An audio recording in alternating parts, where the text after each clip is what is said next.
Шижир алт. Хэрэв та энэхүү зохиолыг бүтэн хувилбараар сонсохыг хүсвэл M-Book application болон M-Book Web-ээр сонсороо.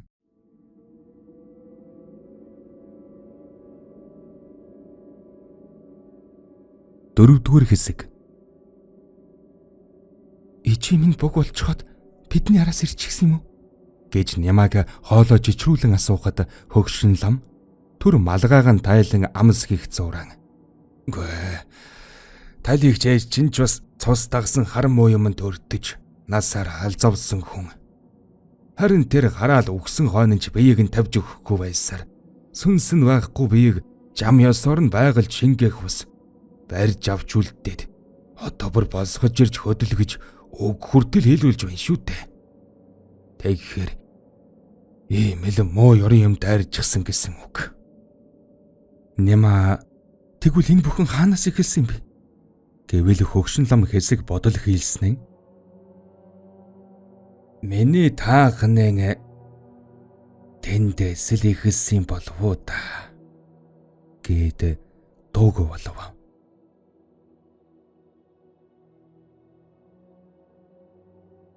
Хөөс дарма. Цаад зээл дээр чин шин торго ирч гэж. Лой данжаадын бүс их гэсэн шүү.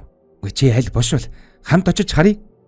Гэхэд дармаа хүүхэн үнийг нь сааж байснаа болж ховын дундуур сүгэн барьсаар гэрөөдөн яарав. Сүгэн үүдэн хавд үлдээгээд авдаран уудлан айл өнгөтөө дээлэн сольж өмсөд саагалтын хүүхнийг даган зээл рүү явлаа.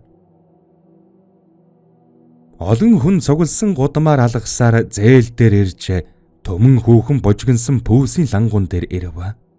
Тэдэн дундуур зүсэн орж сэтгэлд таарсан торго бүрийг авч энэ надад хэр зохих нь гэж ээлжлэн асуусаар байхцур пүүсийн данжаад луй өөрийн биеэр тэдэн дээр ирээд сайхан хүүхэн чамд энэ хаягаан торго ихээ зохино. Чи энийг аваа.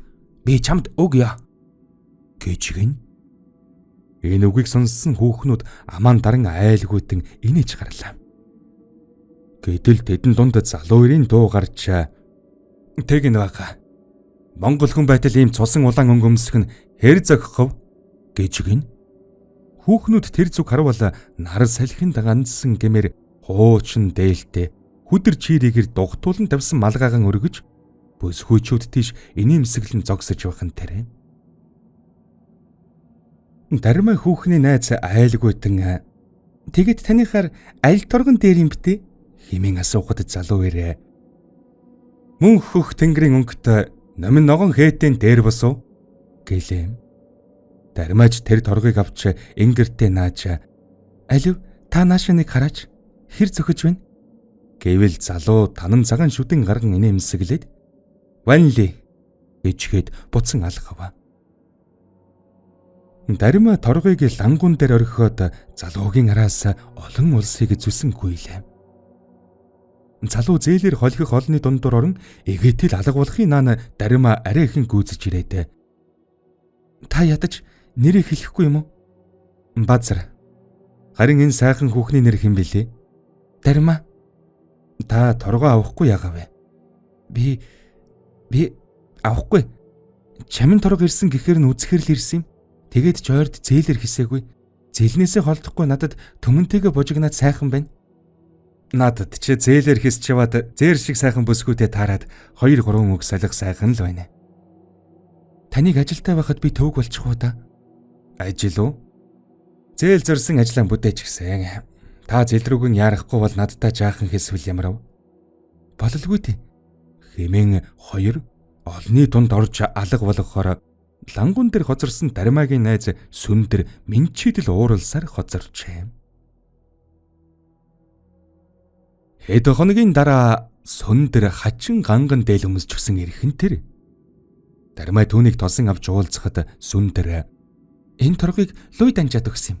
Надад зөгч юу? Гээд эргэхэд өнөөх базрын хилээд байсан торго мөнөөсөө мөн байжээ. Чихтэйхэн зохиж ахиад удахгүй шинэ бараа ирнэ гэсэн. Тэнд торго дурдангаас авахуулаад чавга чихэр тансаг цай бүр жаргаагч ид хүртэл байгаа гэсэн шүү. Тэр нь юу юм бэ? Тэр нь бодвол цайл юм шиг байгаа юм. Хандлаа дуухаар хамаг өвчин илааршиж хорвоогийн өнгө сэргээд л ирдэг гин.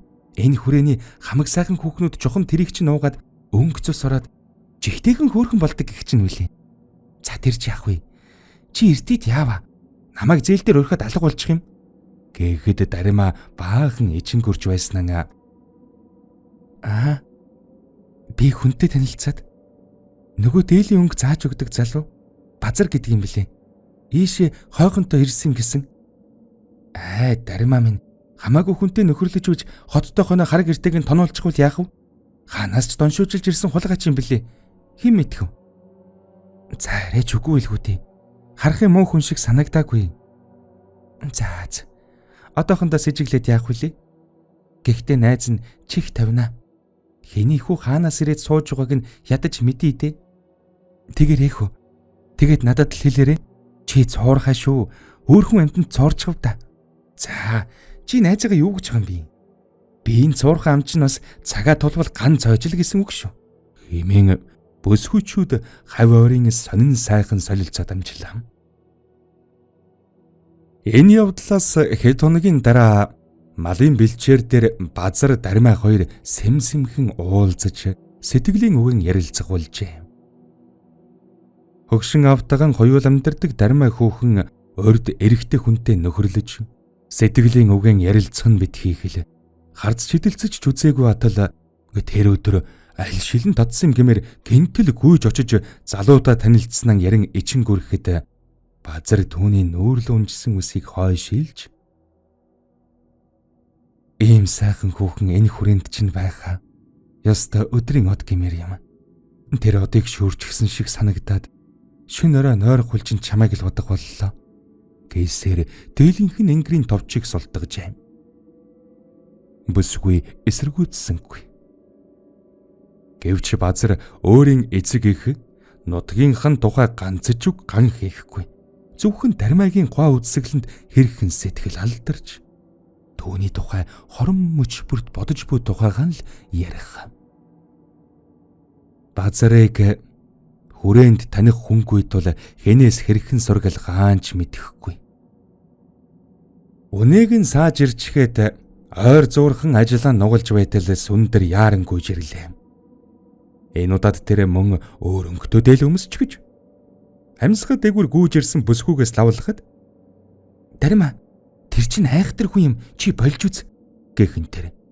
Гүч ухам хэний тухай яриад байгаа гүйзэж сэхэрж амжаагүй байхад сүндэр өргөлжлүүлэн чи сонсч ийсэн үү? Юуг тэр вэ? Арцдын айхтар чавганц гэж хүний тухай? Тийм ээ, тэр хүн чинь мөн наад Базар чинь тэдний хүргийн юм байна. Юуг нэ? Хэмээн асуусан тор нүд нь харан хуйлж, чихнээс нь хамаг чимээ холдоод өвдгөн сулран газар тунлаа.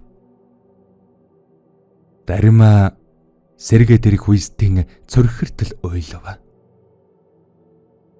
Хөгшин эцэг нь чухам юу болсныг үл сэхэрэн байхдаа зэрэгцсэн сүндэр хамаг байдгийг нь яриад хайчгаж. Эцэг нь буурал толгоогоо шаан сууж байхад Дарима уйсаар байв. Хүрээгээр нэг ирчүүд байхад явж тэр чавганцын хүргэнтэй нөхцөж байдаг. Чээчэста усан тэнэг гэж нэмгэж. Одоо тэр чавганц мэдчихвэл чиний толгоогоор цустаа дөнгөрөхийг болохгүй шүү. Гэж эцэг нь хатуухан сануулж хэлэхэд охин нь би тавхар хүн шүү дээ гэхэн тэр. Сүндэрч яаж тэсэхв? Нэг л мэдхэд хүрээгээр нэг цуу тарчихсан байлаа. Ордных шиг зээлэр тэнх нь битхийг л хүний нүр харахын эцэхүү болсон эцэг охин хоёрыг юмны учир мэдэхгүй хүүхдүүд хүртэл чулуугаар нүүлгэж алжгаан дөхөн. Энэ хов яван явсаар арцатын чавганц аншагийн чихэнд хүрэхин яах вүлээ? Саагалд буусан охиных нь нүд дов болтол хавдчихад харц буруулан яваад байсны учир ийм тайлагдсан байна. Залуу улс алдаж төдөх юм байлгүй хэмээн бодож аншай суусан чавганцын охин баг хүүгийн 3 хоног халууруулаад алдахт нь гинэт сэхэрч Дарима хүүхний гэрөөд зорив. Шижир алт. Хэрэв та энэхүү зохиолыг бүтэн үйлбэрээр сонсохыг хүсвэл M-Book аппликейшн болон M-Book Web-ээр сонссороо.